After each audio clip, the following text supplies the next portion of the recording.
It was summer of 2004. My family was supposed to vacation to Kennebunkport, Maine. My father was stuck in meetings, so he was going to come up from Manhattan a few days after us. My mom wanted to drive up there to Maine before my dad got there, which was super annoying to me at the time, but we didn't have a choice. And my brother, sister, and I loaded into the car and started the drive. I was about 14 at the time. The drive was uneventful, but there were various delays, and we ended up getting there a lot later than originally planned. Because of this, the owners of the house we were renting had turned in for the night, and we weren't able to get a hold of them to get the keys. Sounds like horrible planning, but apparently they were pretty strict about the time frame to pick up the keys.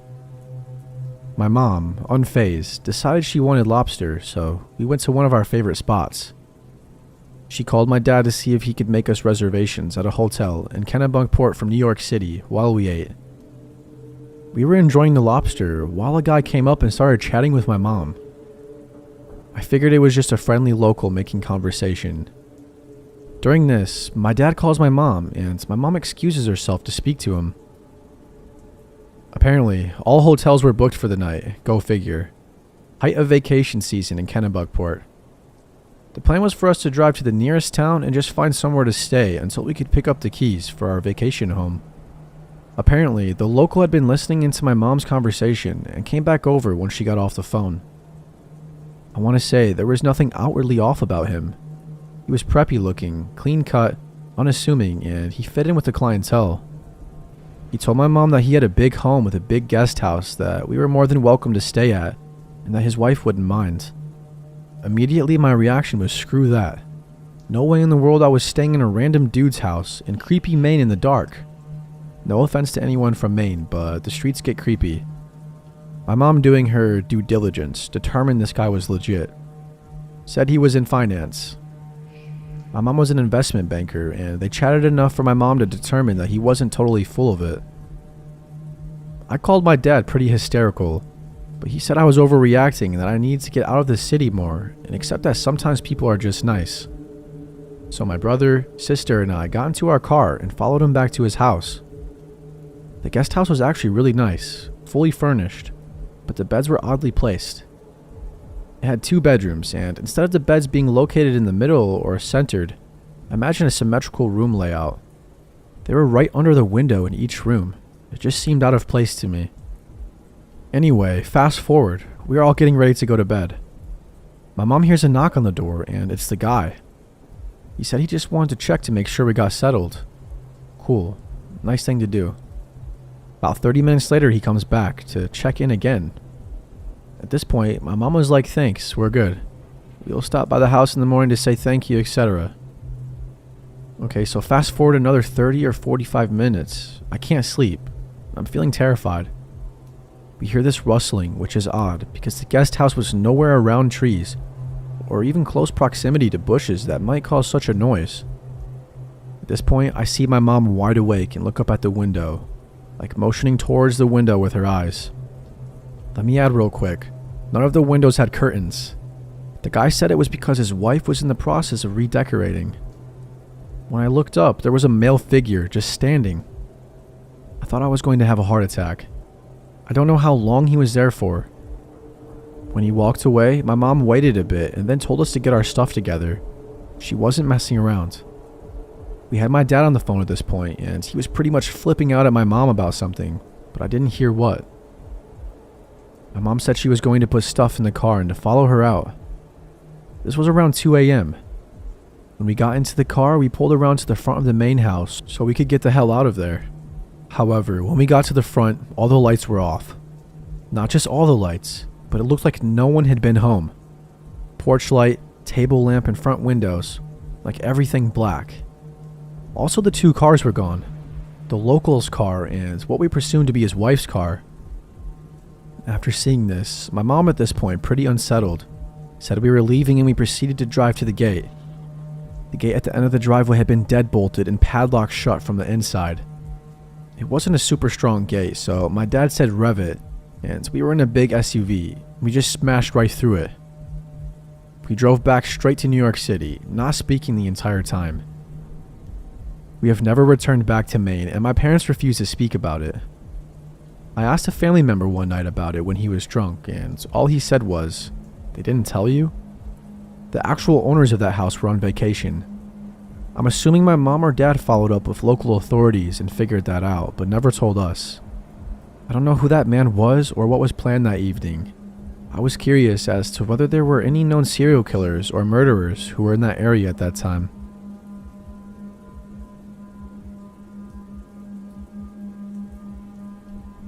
I was living in Asheville, North Carolina at the time. I hung out at a local coffee shop all the time. The day I met this guy was just like any other. I went into the shop, ordered my coffee, and sat down to read the local paper when an older man came up to me and asked if he could sit down. I had gone in there to meet new people, and usually I went for the younger guys, but I thought, what the heck. I said yes, and he sat down and started to ask me questions, like where did I work, where did I live, did I have any relatives, etc. Of course, during our talk, I asked him questions, and I found out that he was a traveling salesman who traveled I-40 from Ohio to Asheville. The last question he asked me was how old I was. When I told him, he barely believed me. I looked a lot younger than I was. At the time, I was 29, but I guess I looked like a teenager. Part of my kitsch was to show people my ID, and I showed it to him too. As soon as he saw it, he said, "Thanks for the chat," and got up and left. I didn't think anything of it until I got another cup of coffee. The guy behind the coffee bar asked me if the old man was bothering me, and I told him that it wasn't anything I couldn't handle. I thanked him for his concern. The next night, I went to a strip club with my on-again, off-again boyfriend that had just opened up a town over.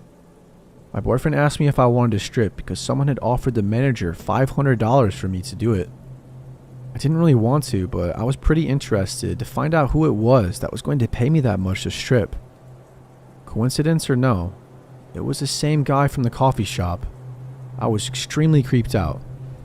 He came up to me later on that night and started talking to me about how many people he had killed in Vietnam, especially young women and children.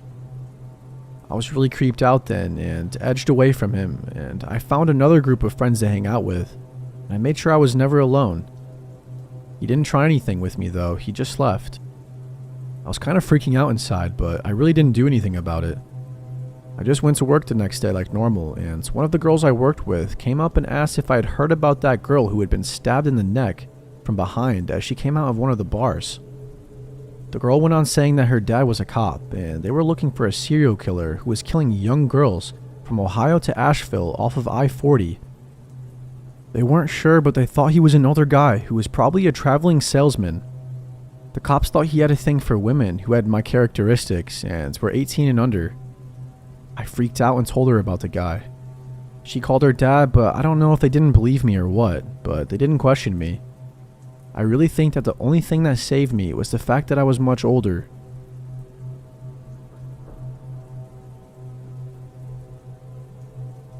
This happened to me and my wife a few months after we moved into a new place.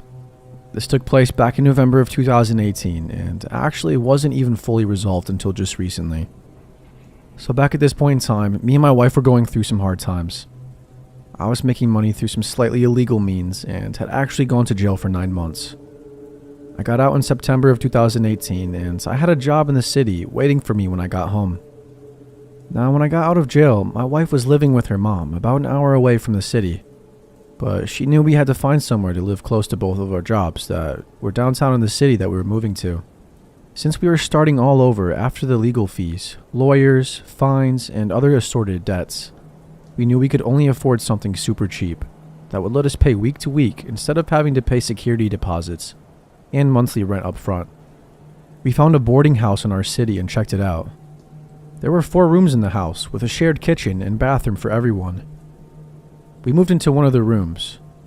Our neighbors on the first floor were a 30-year-old lady and her mom. And then upstairs there was a young guy who moved in the same week as us. And lastly, a young couple that lived in the room next to the other young guy.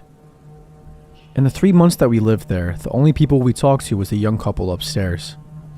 They seemed similar to us in age and interests, and we just usually talked to them in passing or maybe on the front porch when we were all out there having a cigarette. They were nice enough, and they also smoked weed, which me and my wife did as well, and we smoked on the porch together a couple of times. Things were just a-okay until the month of November came and shit just started to hit the fan, left and right, with this couple who we'll name Jim and Sierra. It started off small.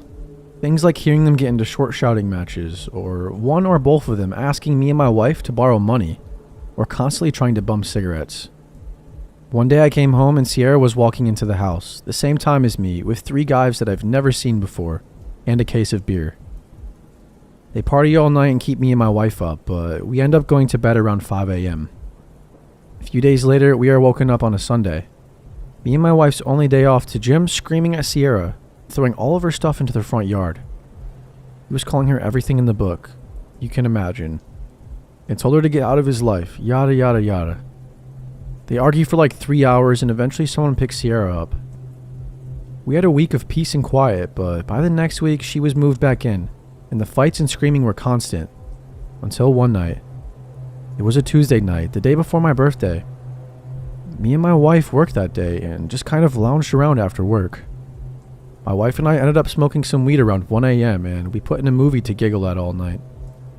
The whole time we were watching this movie, we could hear Jim and Sierra screaming at each other. We could hear them stomping around as they moved around upstairs in the room right above our ceiling. It went on the whole movie, it seemed like. After actually making it through the movie without falling asleep from smoking too much, we both noticed that Jim and Sierra had finally stopped fighting. We both wanted to take advantage of the quiet, and we laid down and cuddled up to sleep until we had to go to work in the morning. I was woken up in the middle of the night by my wife, who was shaking me and looking off toward my side of the bed. I was so tired and out of it that I thought maybe she saw a big bug and wanted me to kill it. I turn over to get up, and when I do, there is a man standing next to my bed, hunched over my nightstand going through my drawer, and the man has an empty milk gallon in his hand. After rolling over and us locking eyes, he stood up from his hunched position and was just staring at me. I kicked my feet out onto the floor and I sat up on the bed as he started backing up slowly, one step at a time. At this point, I finally realized that it's Jim in our room going through my stuff, holding an empty milk gallon. Now, like I said, I was still pretty out of it and just calmly said to him, "What's up, Jim? Why the hell are you in our room, bud?" After a few seconds, Jim asks, "Can I borrow your guys' car, man? Or can one of you take me down to the gas station and back real quick?" Thank goodness for my wife, who was finally fully awake, unlike me, who said, "What? You broke in our room to borrow our car. No, you cannot borrow our car after you broke into our room at 4 a.m. Now get the hell out of here, you freaking weirdo." Surprisingly, Jim leaves, but he doesn't just leave. He sprints out the front door and starts running down the street, towards the gas station that he asked us to take him to. I looked at my wife, and before we can even say anything to each other, our other neighbor from upstairs comes down and says that Jim and Sierra were fighting worse than he had ever heard, or saw, that he hadn't heard any noise coming from the room for about an hour. My wife, who was feeling protective of a fellow female who had to endure similar abuse in the past, told me and our neighbor to go upstairs and check on her. So we go upstairs, and the door to Jim and Sierra's room is shut, but not locked. I knocked and shouted for someone, and there was no answer. Standing side by side, me and my neighbor turned the doorknob and pushed the door open.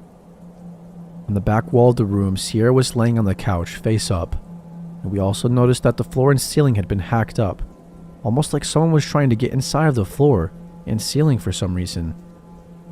Me and my neighbor walked over to the couch, thinking that Jim had knocked her unconscious, but when we made it to her, we realized there was blood on the couch and thin blood streaks on the wall, and blood all over her. I can't speak for my neighbor, but as soon as I looked at her, I thought, she doesn't have a face. The neighbor called the cops immediately, and I was just standing there dumbfounded. I heard him tell the police that Jim had smashed his girlfriend's face in with a sledgehammer, and the weapon was still there, but Jim had run off. The police told us to leave the room and wait outside if we felt safe doing so. The cops came and they put an APB out on Jim, and they found him about an hour later running down the street. After talking to the cops, they said it looked like Jim was trying to find the gas line in the house, and he probably wanted me to take him to the gas station to get fuel to help him burn down the house with Sierra inside. After all the cops left and everything calmed down, me and my wife looked at each other like, what the hell? We had to call into work the next day because there were 2 news vans out front all morning, and every time we stepped out for a smoke or anything, They were badgering us for an interview. It ended up being a small blip in the news with a short paragraph in the newspaper and a 1-minute segment on the local news channel. But yeah, that's how I was face to face with a murderer, right after he killed his girlfriend in the same house I was in.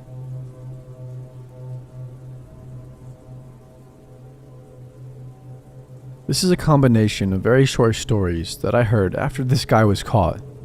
I'll start with my own. I live in a very small town, and it is surrounded by woods and lakes and rivers.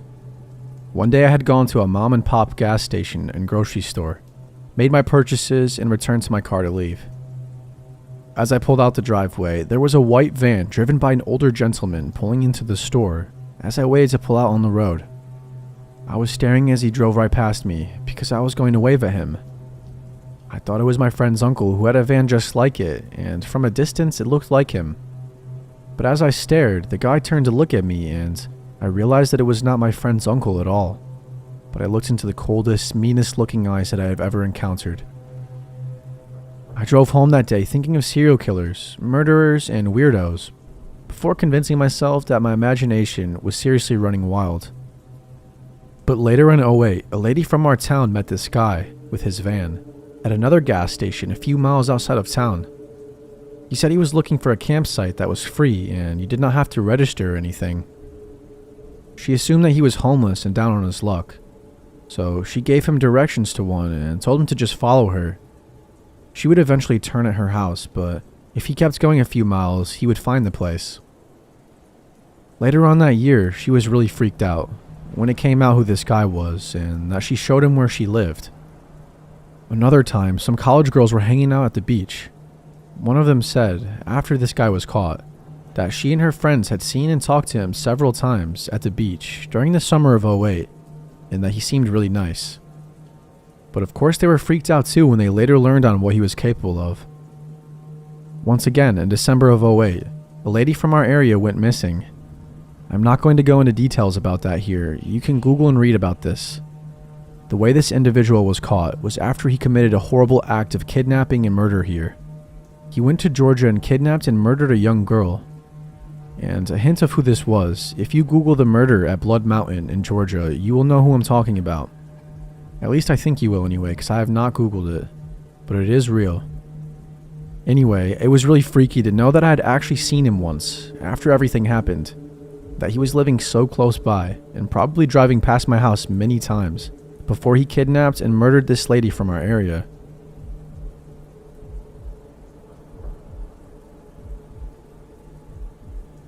This encounter happened in the summer of 2006 when I was 20 years old.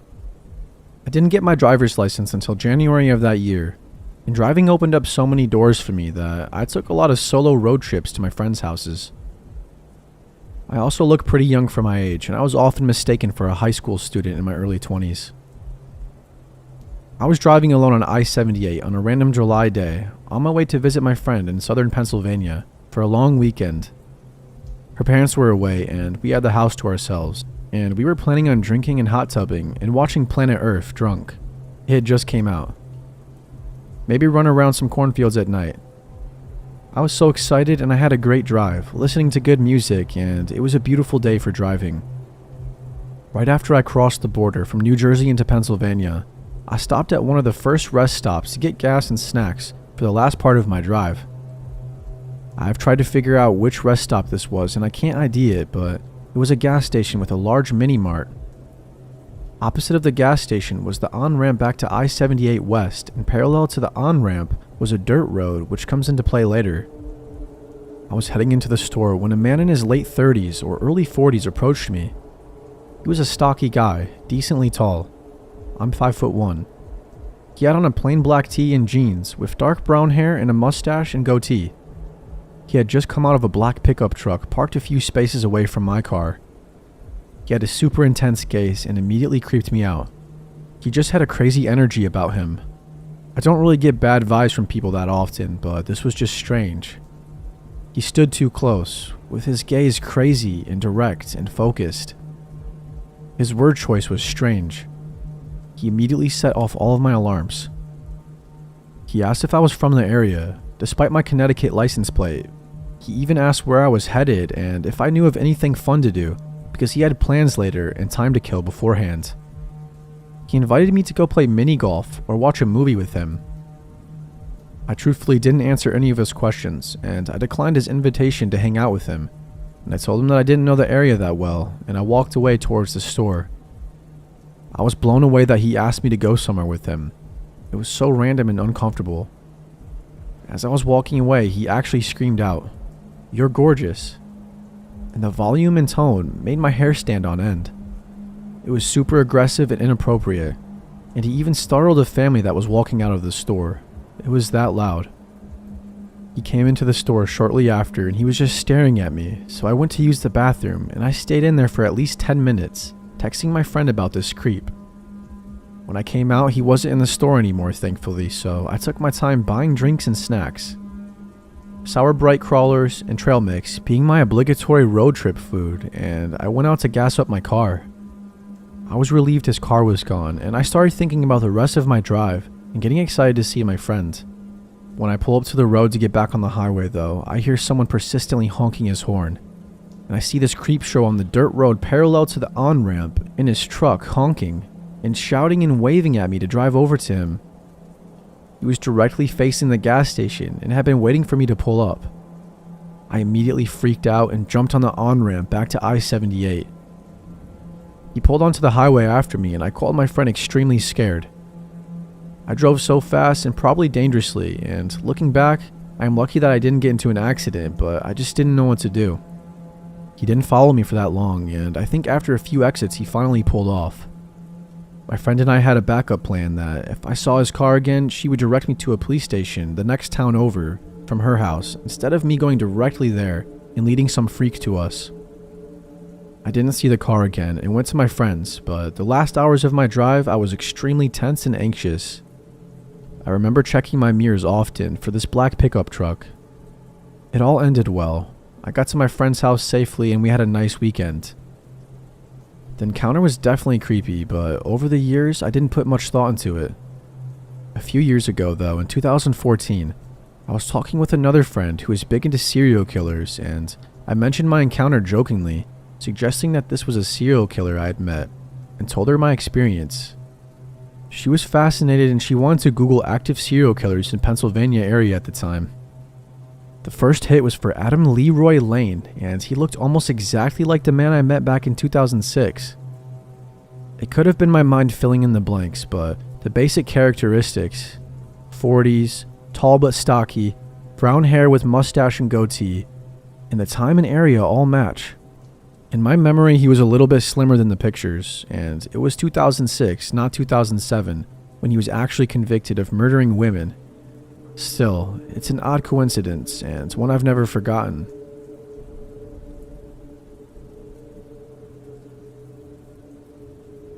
So this part of the story starts in 2009, and I was a junior in high school. I lived in a small town in Ohio. In the fall, I started to date my first real boyfriend, John. He was a senior, and many of his friends were dating my friends, and he was well-liked and funny at school. I'm thrilled about the relationship, especially because my strict parents even seemed to like him as well. He was pretty quiet around them, but always polite and appreciative in their presence. Since it's a small town, John lived literally down the street, and we hung out all the time. My parents were actually getting divorced at the time, so I liked spending time at his place more than mine. John lived with Chris, a man who wasn't his biological dad, but somehow he had lived with since around the age of 13, and often called him Dad. Chris was an adolescence counselor who knew John because he had been in the foster care system, and he had taken John in.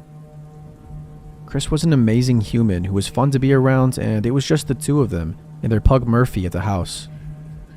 I don't know much about John's childhood at first, other than it had clearly been rough enough for him to be involved with children's services.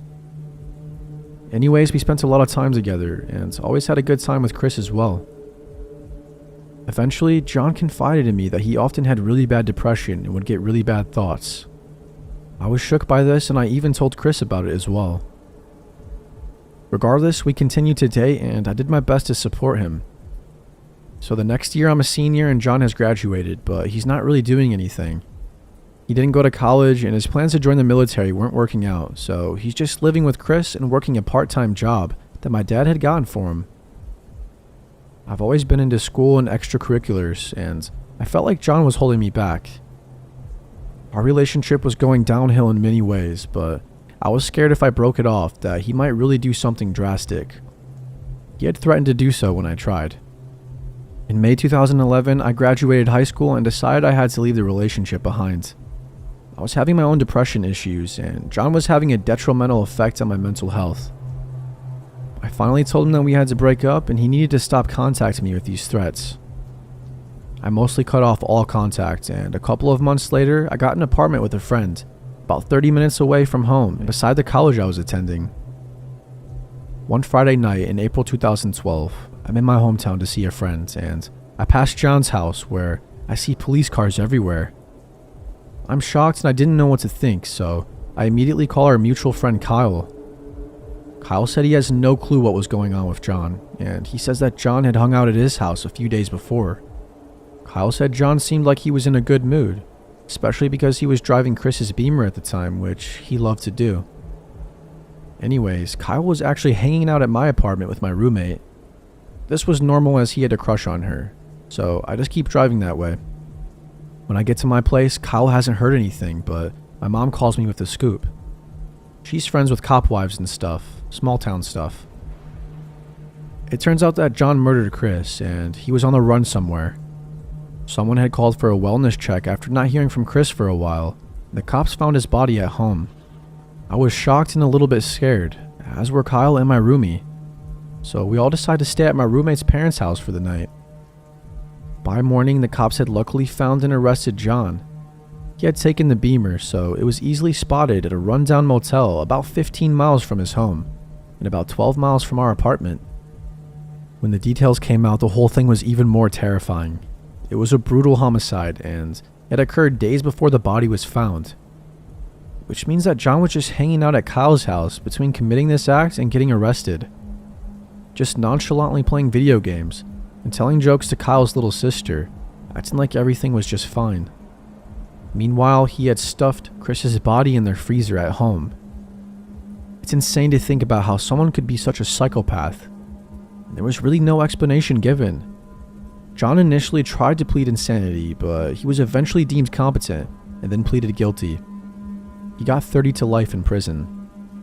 I've obviously told this story from my perspective, but the person who really matters the most in this is of course the victim. Chris was truly a saint of a human being. He had been my role model for so many years, and you just wonder, how could something so horrific happen to someone so good? And at the hands of someone who they had given everything to. Someone they had loved, trusted, and seen as a son. It's horrifying. Chris spent his life advocating for kids like John, and the local center he worked at is actually named after him now, as is the street that it is on. I often wonder about the why of it all. Chris and John got along almost all the time, and though John clearly had mental health issues, no one thought he would really hurt anyone. But clearly, something was very wrong with John that we missed. They say hindsight is 20/20, and I can definitely look back and think of a few strange instances with him. Sneaky, manipulative, and angry. He eventually showed all of those traits, but I was lucky enough to not experience any violence at his hands. I wish I could say the same for Chris. I'm thankful for the time that I did get to spend with him though, and the positive impact he had on my life during that time. I know he had a positive effect on so many other lives as well. May he rest in peace. A few buddies and I who were Boy Scouts together back in the day like to plan camping trips out into the woods every once in a while. Since we have that history together, things have always gone pretty smoothly. However, we've run into something that our days as scouts didn't prepare us for. We were always trained to watch out for wild animals, poisonous plants, and venomous spiders, and that sort of thing. But we were never told to consider that even in the deep woods, you could still run into people. I've got quite a few stories about encountering strangers in the wilderness, and while some of them are funny, I have two experiences I would like to share that are far more disturbing. The first encounter took place in my home state of Florida in early January. Two buddies and I booked a cheap primitive campsite for the weekend, but when we got there, we realized that the place wasn't exactly secluded. It was right on a dirt road just a few miles away from a rural highway. And there were dozens of campsites lined up against the path all around us. Most of them were empty, but about a quarter mile farther down was a family that looked like they were set up to live out there. And right across the dirt road from us was a strange man who was by himself, camping out of his Subaru. He didn't say anything to us while we were setting up, but all three of us made note that he was watching us. Not only that, he had a large machete holstered to his hip. From his general demeanor, we figured he was some kind of societal reject who chose to spend most of his time alone in the woods for his own comfort and the safety of others. The entire first day, he kept his distance. We weren't that far apart though, maybe 30 feet from the edge of our campsite to his. We had to accept that he would probably be listening to us all night. Luckily, the first night went fine, and on the second day, he started warming up to us. A buddy and I ventured into the shrubs to gather firewood, and he came by and told us where we could get better material that wasn't all rotted out like the stuff we were getting. We said we would consider it, but he was acting way too suspicious for us to actually do it. He stuttered and drooled a lot, fidgeting his hand over the hilt of his machete, like he was nervous, even scared stiff of us. It seemed like he was completely unadjusted to being around people. But after he tried to help us out during our first real interaction, we allowed ourselves to relax a little bit. If anything, he would be an entertaining neighbor for the weekend, and since we outnumbered him 3-1, we felt like he didn't pose a threat to us. As the day wound down, there was an unexpected development. It started with just one car rolling through and parking in the campsite right next to the machete man. Immediately, we all started to watch for his reaction. He was clearly agitated by this, but it wasn't over. We looked on in awe as one car became 2, then 3, then 4, eventually 5. It was a large group of purebred millennial city folk that booked 3 campsites right next to each other. It was unfortunate for them that they had unwittingly encroached upon the personal space of the machete-wielding hermit. The way he spied on us looked tame in comparison to the death glare he was giving these people. He tried to act normal, but it was clear his whole body was tensing up as he stared at them. Things almost got bad when the dog showed up. There were 2 dogs actually, but the owners of one were letting the animal roam off the leash. It was only a matter of minutes before their dog ran over to the machete man's campsite and started to jump on him with typical puppy-like excitement. We heard the machete man literally bark back at the dog, and we all looked over to see this happening. The man was frozen stiff, like he was taking everything in his power not to snap, pull out his machete, and chop the dog's head off right then and there. Quickly, the dog's owner ran over and contained their pet, and that's when we heard him say something alarming. "Next time that damn dog comes over here, I'm gonna shoot the bitch." We thought this would give the city folk the impression that they shouldn't just act like they own the whole place, but surprisingly, they were pretty unfazed. They kept their dog on the leash after that encounter, but as night fell, they became even more intrusive. Their dogs barked constantly, and there were several simultaneous conversations out of the 10 or so people there, which were constantly shouting over each other so they could be heard, to the point to where we could make out every single word some of them were saying. We spent the whole night in hushed tones, making fun of the ridiculous out-of-touch things we heard from them. My friend came up with a pretty good impression of the most obnoxious of the bunch and would repeat everything he said with a mocking tone. Once our fire died down and the temperature dropped, we called it a night and crawled into our hammocks. It was pretty frigid by the Floridian standards, so when I woke up at daybreak, I was too cold to get up, so I shut my eyes to sleep in. The next time I opened my eyes, I saw that same friend crouched by the fire pit trying to get the coals from last night to catch on. I wasn't in the mood to get up until the fire was going, so I shut my eyes again, then a bit later I heard voices. My eyes shot open when I realized that one of them was the machete man. He was standing over my friend who was crouched by the pit, well into our campsite, with his hand resting on the hilt, as usual. I pretended to stay asleep and listen to their conversation from my hammock. "Which one of you was doing that dumbass voice?" he asked. My friend stammered and eventually replied, "That was me." A brief silence caused me to choke up, half expecting the man to pull out his machete, but that's not what happened, thankfully. Instead, he laughed awkwardly. "Man," he shouted, "you guys had me rolling in my tent last night." My friend sighed with audible relief. "Yeah, that's cool, man. We thought it was pretty funny," he said. That's when the machete man leaned in and muttered something else. I'm serious, guys. I was this close. If you guys hadn't got me laughing last night like that, I was about 10 seconds from going over there with a 9mm and making them shut up. My friend was unable to come up with a response to this, understandably, so the man kept talking. I hate when those goddamn city people come out here. They ought to stay in Orlando. You guys ain't from there, are you? No, we're not from Orlando, my friend lied. We're from Gainesville area. That's not too bad, he said. Well, anyway, I'm gonna go back and try to get them to leave. See y'all later. At last, he turned around and walked back to his campsite. Once he was out of earshot, my friend looked at me, noticing my wide open eyes, and asked, "Did you hear that?" Yeah, man, good thing we're leaving today, right? Right around then, our other friend woke up and crawled out of his hammock, totally oblivious until we filled him in. After that, we unanimously agreed to call off the trip a few hours early. We skipped breakfast at camp and packed everything up, leaving well before 10 o'clock. We tried to pass it off as a joke, but when it was said, it sounded more serious than we wanted it to. I don't remember who said it, but one of us did. What if we get home and we see on the news that some guy shot up a whole campsite full of people from Orlando? Thankfully that never happened, but when we left, it really felt like we were abandoning those people to their fate. I dread to think of what might have happened if we hadn't brought a sense of humor to that situation. We were definitely caught off guard by it, and I couldn't think of any other way to handle it. Nobody expects to be overcrowded when they go primitive camping, but unfortunately, this wasn't our last experience with the woodland hermits.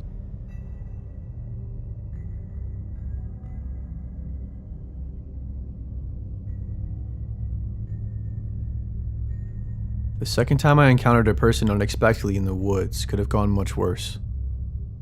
I was camping with the same two guys as the last trip I talked about, except this time there was a fourth person among us who wasn't a former Boy Scout, but just a good friend. This was a much more serious campout. We drove to South Carolina for 4 nights and 5 days, and this time we had a very secluded site to ourselves. After driving on a dirt road for a few miles, the road came to a loop at the end and we parked our cars, then hiked downhill. We hiked a short distance to our campsite, which was on the upper banks of a river. I forget what time of year it was exactly, but it was hot and dry, so the river was only ankle deep in most places, with some waist-deep basins. Vegetation was diverse and the terrain was mountainous, which made it quite alien to our Floridian sensibilities, but all the more enjoyable for it. We'd brought some fishing gear along with plans to explore the river and test the waters on some group escapades. Unfortunately, as a beginner fisherman, I wasn't having any luck while I was going up against my friends. We were all enjoying the trip though, but by the second or third day we were all starting to wear on each other a bit. That's when somebody had the great idea to cross the state line into North Carolina, which wasn't far off, and go to this place called Sliding Rock. It didn't seem like a bad idea, but I wasn't too interested in it. Everybody else wanted to go though, and here's where we made a pretty stupid mistake. In Boy Scouts, they teach you about the buddy system, where if you are ever in any wilderness of any kind, you never go out alone. You always have at least one person with you in case you run into trouble. However, we hadn't run into any sort of danger in the first 48 hours, so we came to the decision that the 3 of them would go for their little half-day trip, and I would stay behind and watch the campsite while they were gone. I know it's not the safest or smartest thing to do, considering my phone was about to die, but they left me the keys to the other car in case I needed help. Although it was actually very relaxing while they were gone. I made some cheesy grits on the fire for lunch, then I read for an hour or so, and then I washed out the pot in the river right by camp, and I casted my line into the lingering cloud of food, which is how I caught my first ever fish. A little catfish that came to eat my grits. I took a photo and sent it to my friends, then with the feeling of luck on my side, I set the catfish free and ventured downriver to try for another. I went down about a quarter mile and cast off over some rapids, eventually catching a baby smallmouth bass. Everybody was only catching small fry since the water was so shallow. After setting that one free, I decided to take a little rest and I sat on one of the rocks in the gentle rapids. I was enjoying the scenery when I felt the hairs on the back of my neck stand up. I had the thought that I was completely alone out there, hundreds of miles away from home in unfamiliar territory. Appalachian territory. Suddenly, I heard a twig snap in the steep woods of the riverbank to my right, and I stood up quickly, looking for movement. I didn't see anything, but when I looked down at myself, I noticed my legs and groin region were covered in dozens of tiny little leeches. I freaked out and started frantically picking them off. Then when I felt like I got all of them, I hoofed it back onto camp. On the way, I jumped onto a bank and landed my bare right foot on a small cypress knee, bruising the arc of my foot pretty bad. I was starting to get concerned with my safety, feeling like I stepped a little too far out of my comfort zone. But I was more cautious from there on, and I got safely back to camp. I was still alone though, and still worried about those leeches, so I stripped down to nothing and used the only mirror we had at camp to check myself over more thoroughly. When I was sure there wasn't any more stragglers, I got dressed and laid in my hammock with a beer and a cigarette and waited for my friends to come back. A little while later they returned, and we regaled each other on what our separate experiences were like. Soon after, we decided it was time that I and our non-scouting friend returned to the car and charged our phones for a little while. We were gone for about 45 minutes, and when we hiked back into camp, we saw him. He was standing in the river right by camp, where I had chummed the water with grits earlier, and he was talking to our two other friends. I could tell by the way they were situated that they were on edge and had taken a defensive stance to wait for me and the other guy to get back so he could really outnumber whoever it was.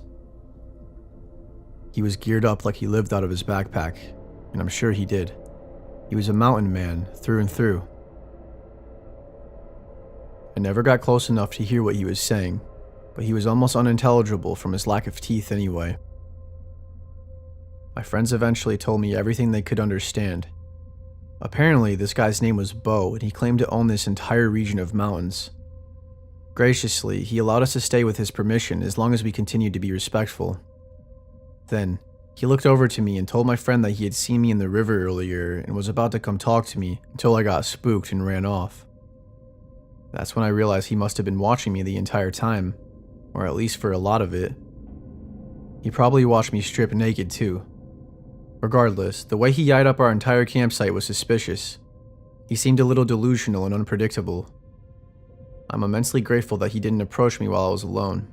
Things could have gone a lot differently if he felt like he had a chance at overpowering just one or two of us for a shot of getting some supplies or getting one of us. He was most definitely armed as well. He just had that confidence about him. From what my friends who talked to him said, they were very uncomfortable with the way he was slowly stepping closer to our camp, till the rest of us came back and he finally backed off. That was a telltale sign that you might have not had the best intentions in mind. Eventually though, we were able to get him to leave, but we never quite trusted that he wasn't lurking in the mountains all around us, watching us pick our noses and piss on the trees and drop logs in the river, waiting for a chance or an excuse to start playing a banjo and summon a Native American cryptid, or just straight up shoot us since there was no way that anybody else would be around to hear it for miles and miles. For the rest of our time there, we traded off shifts of the night watch in case Bo came back. He never did, but I'll tell you, the blood-curdling shriek of an owl is not something you want to hear in the middle of a night like that.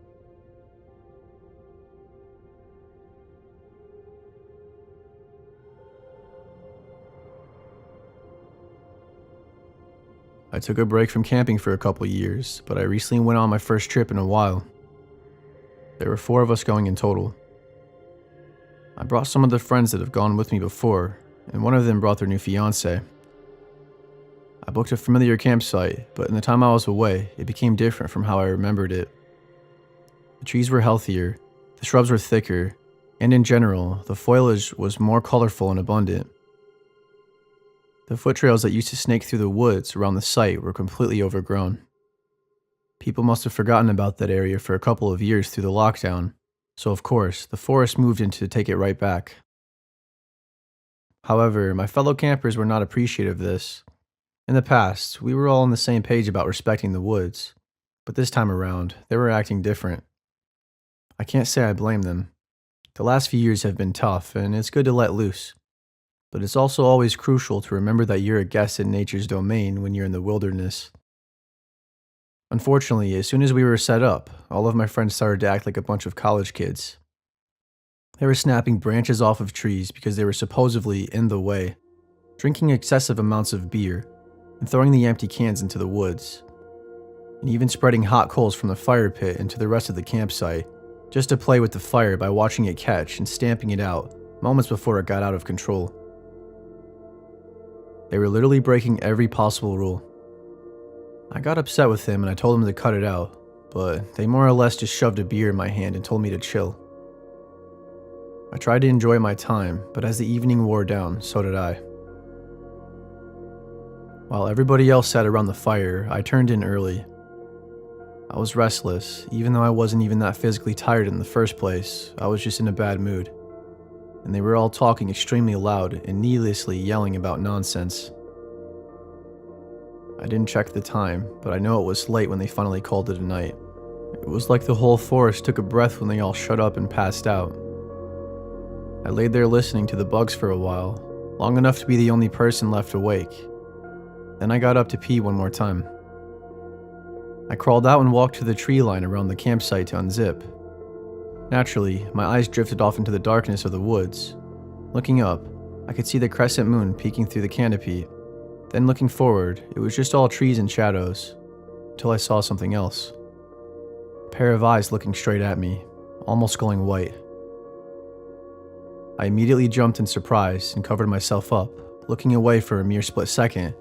Looking back, and I saw the eyes had moved closer. Close enough to make out the tiniest bit of detail in the moonlight.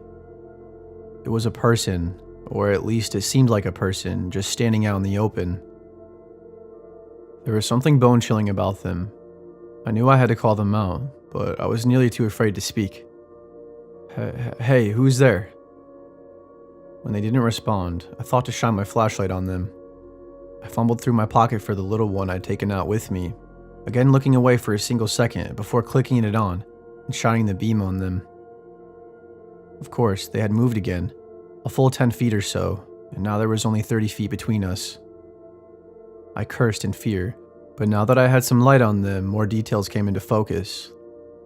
I was in disbelief at first, but I was looking right at my friend's fiancée.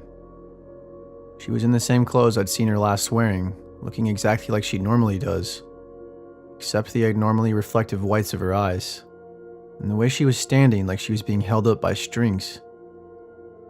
"Haley?" I called out to her. "What are you doing?" There was a brief pause. Then at last, they said something, but I was taken aback by what I heard. "What are you doing?" They copied not only my words, but my voice too. They sounded exactly like me, but Haley was not an impressionist. She didn't have any party tricks like that. So in confusion, I took a step back, and without hesitation, they took a step forward, matching my movement exactly. I stopped backpedaling when I noticed this, and I tried to squint to get a better look at them. That's when I had the thought that maybe she was sick or something. It was a hopeful thought, because otherwise, if I wasn't looking at Haley, I didn't know what I was looking at. "Haley, it's late," I said. "You shouldn't be out of your tent like that. Are you feeling alright? Do you need any help?" Again, she didn't reply in her own voice, but in mine. "You shouldn't be out of your tent like that." A chill ran down my spine. Suddenly, I knew whatever was going on, I wasn't equipped to handle it on my own. I walked backwards towards the tents, keeping an eye on Haley as they followed me step for step, almost gliding through the air like a marionette. When I got to my friend's tent, Haley was past the tree line and standing in the clearing. I started rapping on the canvas and yelling at her fiancé to wake up. "Steven, get up. We gotta help Haley. Come on, man, get your ass up." The flap unzipped and Steven peeked his head out, looking confused and annoyed. "What are you talking about, man?" he groaned. "Haley's fine, dude. She's right here."